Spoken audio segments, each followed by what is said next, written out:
biggest myth is that people, that they think that there's this one set profile. For example, the average experience you have to have, or the GMAT score, you should not apply if your GMAT score is below this much. Or, some people, I had zero NGO experience.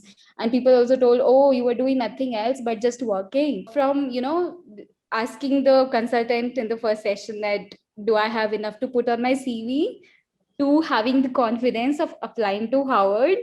Yes, the journey really changed me altogether. It was just amazing.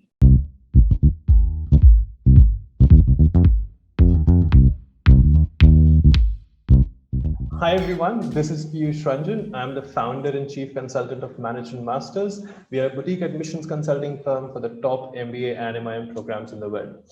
Today we have a very special guest. Her name is Priya Yadav, and Priya worked with us to help her with some of the top B schools around the world. Finally, she received an admit from ISB, and I couldn't be more happier to have her with us in this interview. So let's move on with it.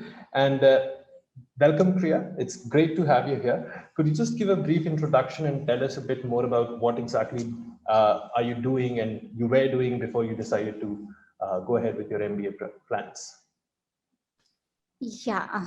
Hi, Piyush. So I did my schooling from Rewari, and then I did my graduation in commerce from Sri Ram College of Commerce. After that, I took a 6 months break, and then I started working with M2I Consulting.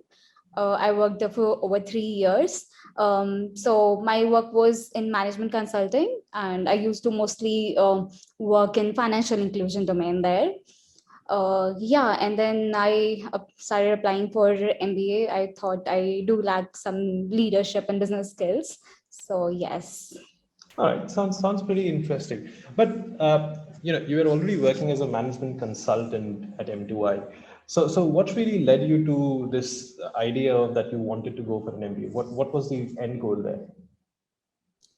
Yeah, so okay. Honestly, like when you're a fresher, you don't know a lot of things. You learn a lot of things in the job. But when you're learning things at job, it's a very slow process. Companies tend to just exploit the skills you already have.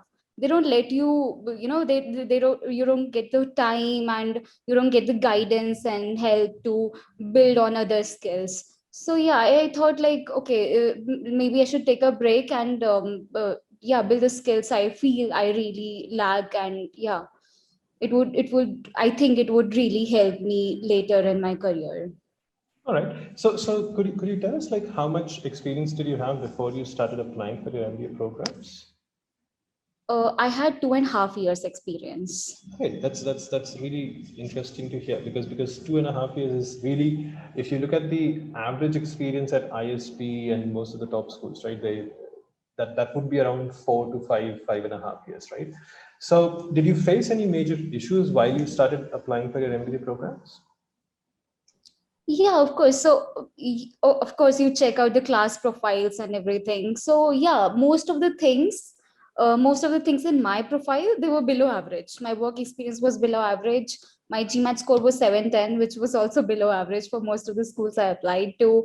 And then my GPA, I had a 71% in graduation. That was also below average. So, yeah, initially I thought, okay, maybe like I had those thoughts that whether it's the right time to apply, should I apply 2 years later, what should I do. Yeah, so of course, like I did have all those thoughts, but then I thought that okay, probably like if I stay for another 2 3 years in job, I won't even require an MBA. I would almost like have those skills then, because yeah, I had a really rich experience at my job. So yeah. So okay, that sounds very interesting because you say most of the objective aspects of your application, right, of your profile were below average compared to other candidates. So what gave you this confidence that you could actually apply to these top schools and get an admit? Yeah, so okay, I did not really have that kind of confidence before I started applying. In fact, when we did our first session with my consultant, my question at the end of the session was, "Do we have enough stuff to put on my CV?" Okay. And he said, "Don't worry about it." So yeah, I did like, yeah, I was really nervous while applying. I did think that it's possible that I don't make it to any of the schools.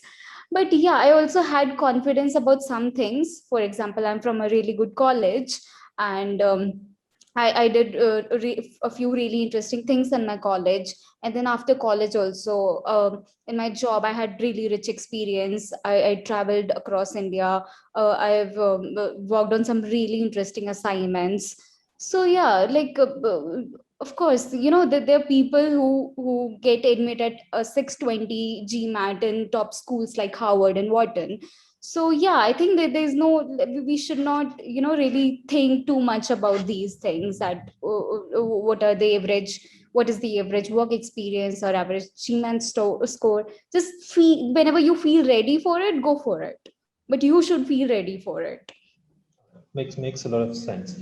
And this is something that we often tell our candidates that it's not about if you match with the exact class profile all the time. It's a lot more about, do you feel ready for applying and getting in for the MBA program or not? And that's a very, very important thing to have.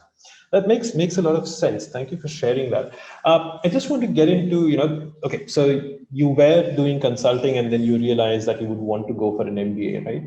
Uh, but then there are so many aspects when it comes to applying for international MBA programs or top MBA programs. And the first one of that is the GMAT score, right? So how did you prepare for the GMAT? Do you have any tips or suggestions for the aspirants who are watching this video? Yeah, so I have two, three tips. First of all, the best and worst thing about GMAT is that you can take it whenever you want to. And you feel that, okay, it's great. Like you can just book it today, give it tomorrow. Amazing. But problem is you never feel ready for it. So first of all, set a deadline for yourself, a very strict deadline, and just do it ASAP. If you stretch it too much, you will probably never take it, or you will never achieve your target score. So just give it ASAP. And yeah, like so yeah, one of the questions that people like me really struggle with is whether to go for coaching or not. So I did take coaching because I did not have the right guidance. I didn't know which study material to study from, and how to do it. I did really lack discipline also. It's very difficult doing it along with the job. So yeah, it really kept me motivated. So yeah, these things, yes. Makes a lot of sense. Thank you for sharing. And then could you help us understand, like, okay, it's also a lot about which schools do you apply to, right? So which schools did you apply to, and how did you choose those B schools? Could you tell us a bit about that? Yeah, so I applied to around 7 schools, and those were Howard, Kellogg, Fuqua, ISB, of course, and Keenan Flagler. Oh God, I don't even remember the names. Johnson. I received a waitlist from Johnson, Mhm. and one more, don't remember. All right. And why did you choose these schools? Could you take us into that?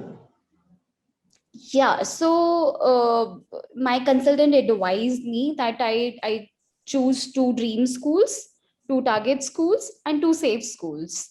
Mhm. So I really wanted to take my chances with Howard and Kellogg.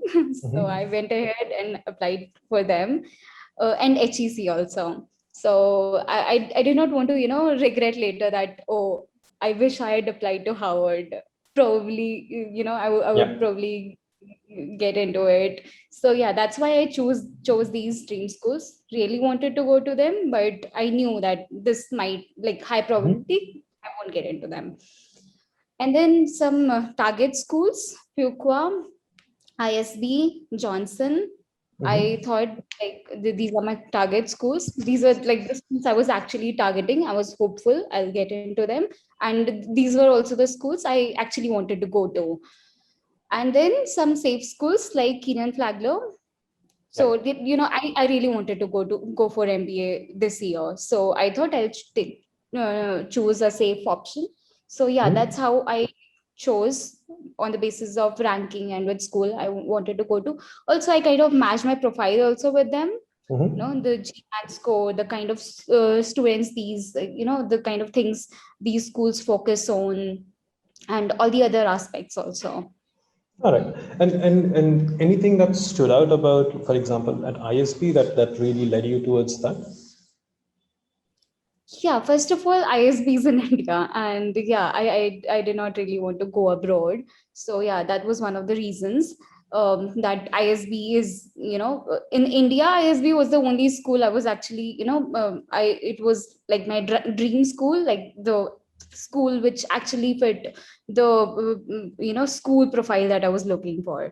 Mhm. And that was one of the things. Second, yeah, I do talk to a lot of alumni, and I talk to them how was their experience, like how did ISB change their life, and all those things.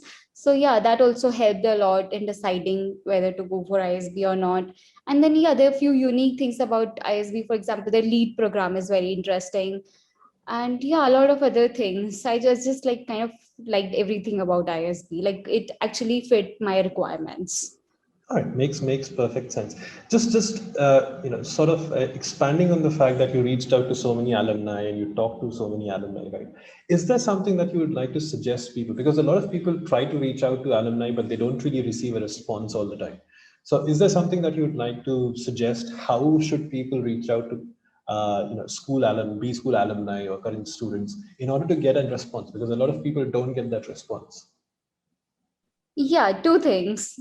Be respectful of them and their time. Don't just Mhm. be like, just send a hi and you'll expect that they'll send you a hi back. So yeah, first of all, that be respectful.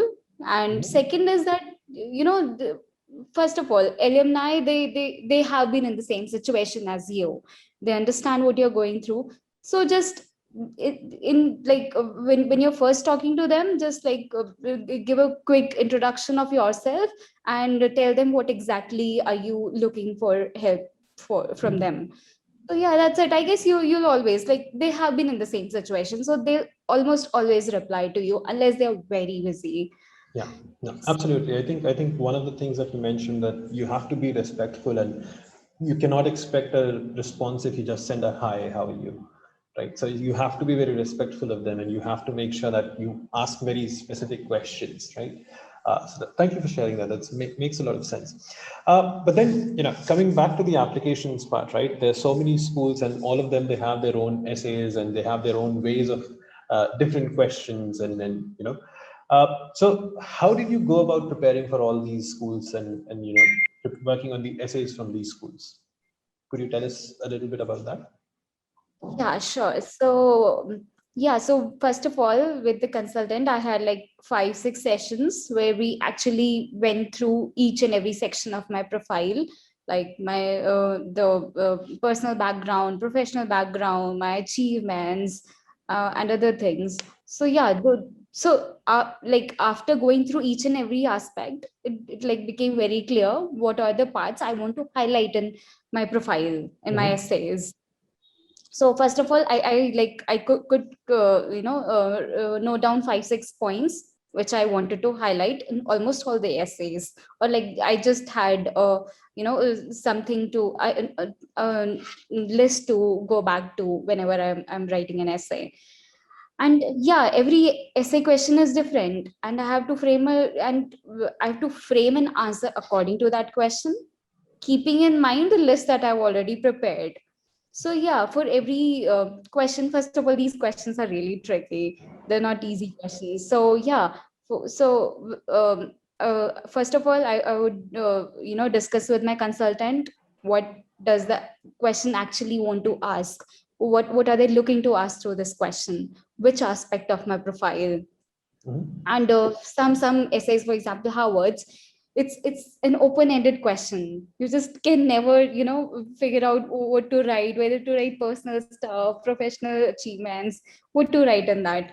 Yeah, so yeah, it was a like lot of brainstorming and all with the consultant on how to approach it. And then, yeah, I would then draft an essay after getting an overall guidance from the consultant. I would write the essay myself, and then I would show to my consultant. Most of the times, he would be really disappointed with my first draft.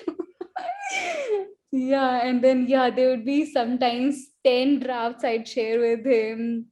Yes, and yeah, it's not an easy process at all, but yeah, it's good to have hand holding support throughout.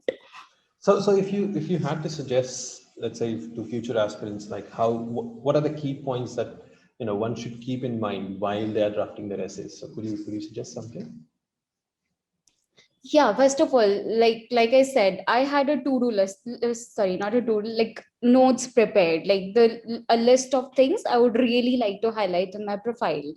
So that was like before I even looked at the essay questions. I had to know which are the, because once you look at the essay questions, you get really confused on, you start targeting it in a very different manner. You just, Mhm. focus on answering the essay questions and not what you actually want to show, like what are the parts you want to highlight from in that essay. So it's very important to have a list of the parts that you want to highlight, and then read the essay question. Take your time to understand it. Mhm. Don't just start answering it right away. Take your time to understand it. Try to understand what they are trying to, which part of your profile are they trying to know through this question. And then, yeah, write it in a very structured manner. And yes, it's very important, like the person who will be reading your essay does not know you yet. So it should be, it should be structured in a manner that someone who doesn't know you at all, has never seen you, met you, can also understand your story and your complete story through just like one or two essays. Yeah, absolutely. Makes perfect sense. So what would you say has been the most, interesting part of the application process for you? So we have the GMAT, we have the B school selection aspects, we have the essays, and there are so many other aspects when it comes to application, the overall MBA application. So what was the most interesting part for you?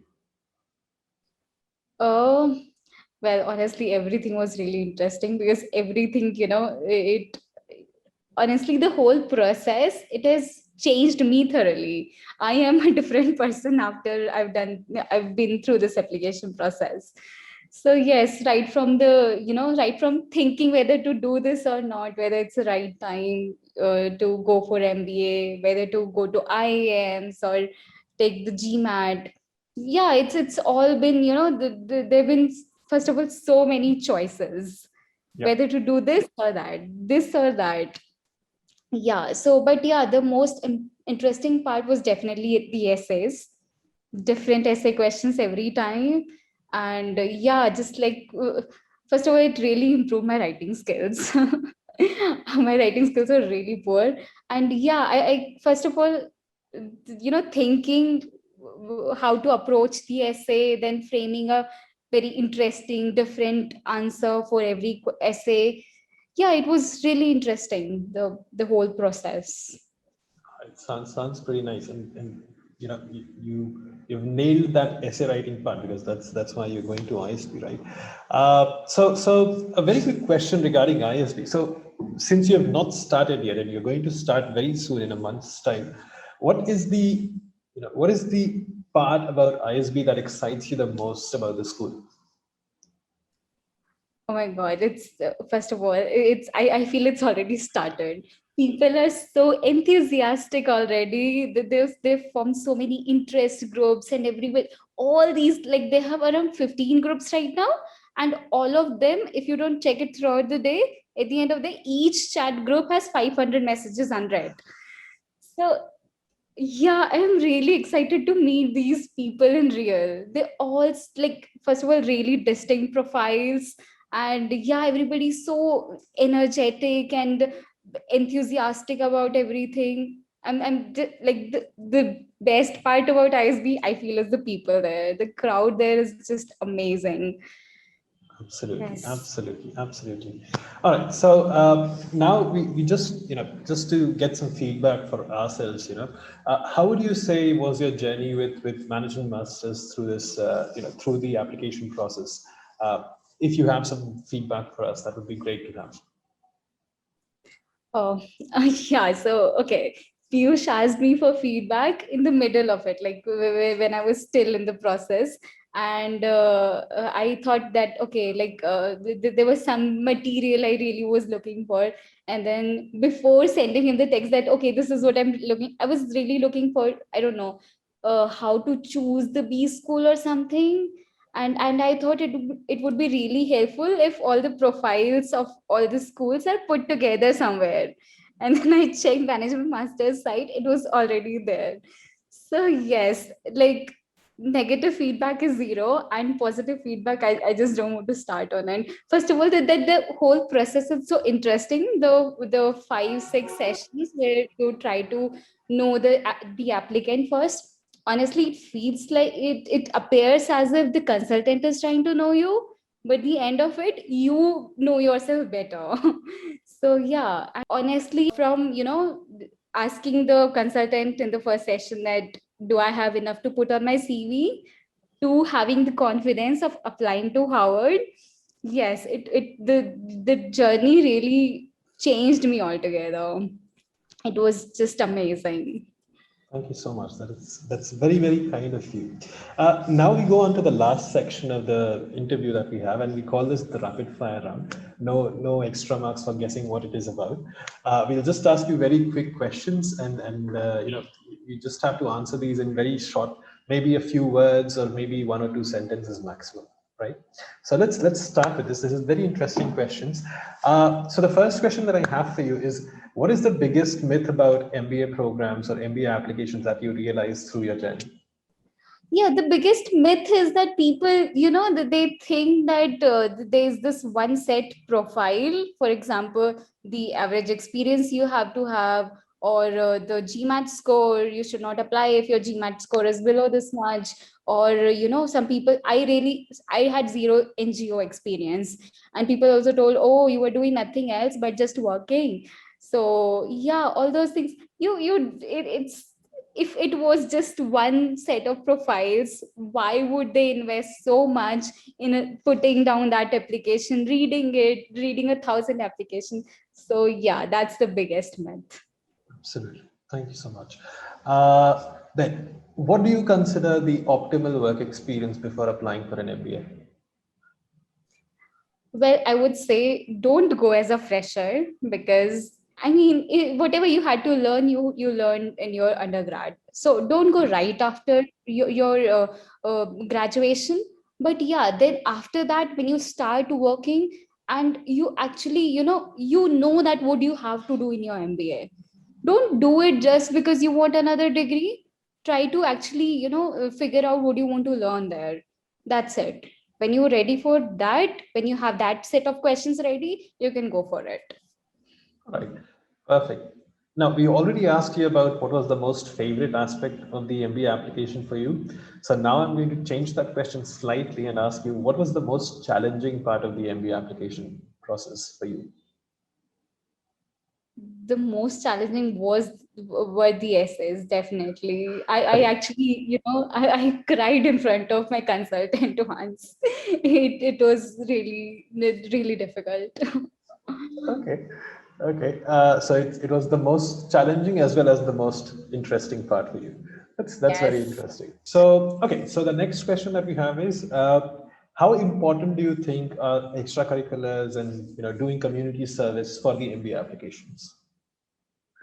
Yeah, so you should not really do anything just for the sake of putting it on an MBA application. Don't do anything for that sake.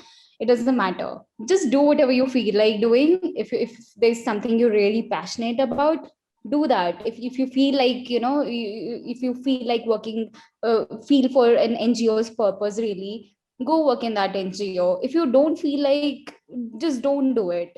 Some people just don't understand the whole concept of NGOs. It's fine, it's okay. So don't do anything just for the sake of MBA applications. Do whatever you feel like, and yeah, that would just having a 9 to 5 job, boring job. Maybe it's in a really big MNC or something, and on a very senior position. It doesn't matter if you don't feel like doing it.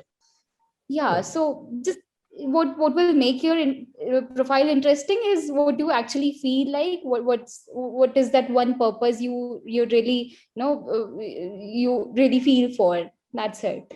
What do you consider the most important step when it comes to doing the B school research? I think you should really, try to figure out what is the B school looking for. Does it match your profile? Which schools match your profile? So yeah, do your homework before applying, or taking your interviews. You should actually know what is the what is what are the key skills that B school looks for. Yeah, that will just solve a lot of questions you have or doubts you have. Thank you so much, Priya. It's been amazing having you with us. It's been amazing working with you and helping you out with your MBA journey. And I wish you the best of luck for your ISB journey.